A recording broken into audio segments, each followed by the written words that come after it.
Hi viewers, welcome to our channel.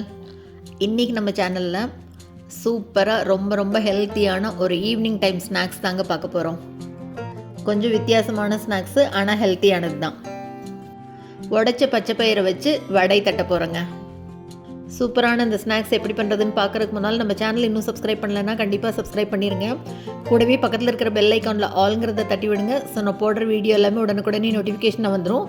வாங்க எப்படி பண்ணுறதுன்னு பார்க்கலாம். முதல்ல 1 கப் அளவு பச்சை பயிர் எடுத்துக்கிறேன். நான் இன்றைக்கி சின்ன கப்பில் தான் எடுத்திருக்கேன். உடைச்ச பச்சை பயிர் எடுத்துகிட்டு அதை நல்லா 2-3 தடவை வாஷ் பண்ணிக்கலாம் தண்ணி விட்டு. சில சமயம் கல்லெல்லாம் இருக்கும், நல்லா களைஞ்சிட்டு இப்போ இதை ஒரு மூடி போட்டு மூடி வச்சிடலாம். நல்லா 2 மணி நேரம் ஊறட்டும். 2 மணி நேரம் கழித்து பார்க்கலாம்.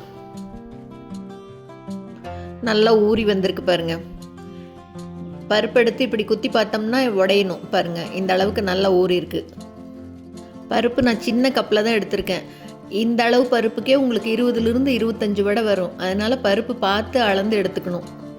இது நல்லா ஊறினதுக்கப்புறமா ஃபுல்லாக தண்ணி எல்லாத்தையும் வடிகட்டிட்டு ஒரு மிக்ஸி ஜாருக்கு மாற்றிட்டு ஒரே ஒரு பச்சை மிளகா, ஒரு சின்ன துண்டு இஞ்சி, 1/2 டீஸ்பூன் மிளகு, 1/2 டீஸ்பூன் சீரகம், இது கூட ஒரு கொத்து கருவேப்பிலை, இதெல்லாம் சேர்த்துட்டு கொஞ்சம் லேசாக தண்ணி தெளித்தா போதும். நிறைய ஊற்றக்கூடாது. இதுக்கு லேசாக தெளித்து கொரகொரப்பாக இந்த மாதிரி அரைச்சி எடுத்துக்கணும்.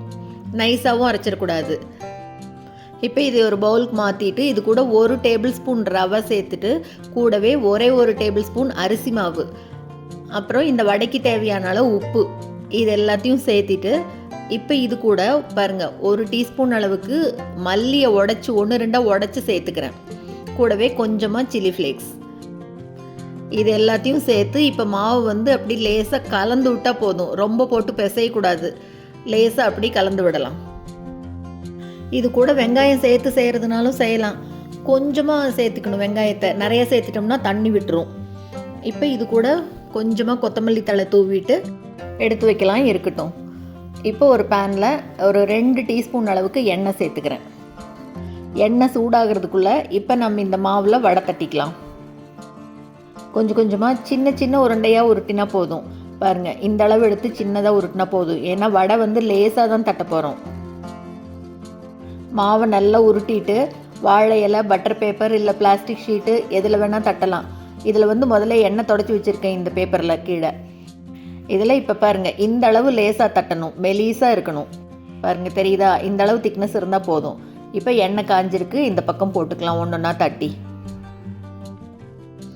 ரொம்ப வடை மாதிரி தொன்னையாக தட்டிடக்கூடாது. ஏன்னா டீப் ஃப்ரை பண்ணல, நம்ம அப்படி லேசாக எண்ணெய் ஊற்றி ஷாலோ ஃப்ரை தான் பண்ணுறோம்.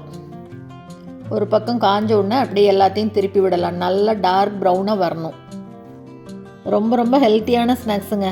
சாயங்காலம் குழந்தைகளுக்கு செஞ்சு கொடுக்கலாம், இல்லை டிஃபன் பாக்ஸில் கூட போட்டு கொடுக்கலாம். உடைச்ச பருப்பு இல்லைன்னா முழு பருப்பில் கூட செய்யலாம்.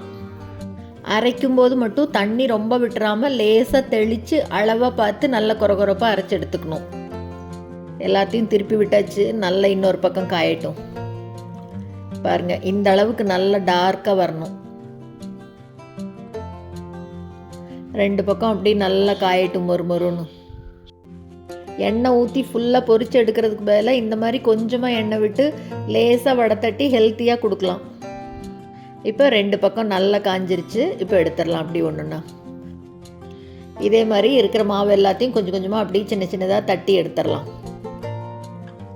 பாருங்கள், எவ்வளோ சூப்பரான அப்படியே ஹெல்த்தியான ஸ்நாக்ஸ் ரெடி ஆயிடுச்சு. வேணும்னா இதுக்கு சட்னி தொட்டு சாப்பிட்லாம், இல்லை அப்படியே கூட சாப்பிட்லாம். பிச்சு காமிக்கிற பாருங்கள், எவ்வளோ சூப்பராக இருக்குது பாருங்கள். ரொம்ப ஹெல்த்தியான இந்த ரெசிபியை நீங்களும் செஞ்சு பார்த்துட்டு மறக்காமல் கமெண்ட்டில் சொல்லுங்கள். இந்த வீடியோ உங்களுக்கு பிடிச்சிருந்ததுன்னா லைக் பண்ணுங்கள், ஷேர் பண்ணுங்கள், கமெண்ட் பண்ணுங்கள். மறக்காமல் நம்ம சேனலை சப்ஸ்கிரைப் பண்ணுங்கள். கூடவே பக்கத்தில் இருக்கிற பெல் பட்டனையும் தட்டி விடுங்க. ஸோ நான் போடுற வீடியோ எதுவுமே மிஸ் பண்ணாமல் பார்க்கலாம். தேங்க்ஸ் ஃபார் வாட்சிங்.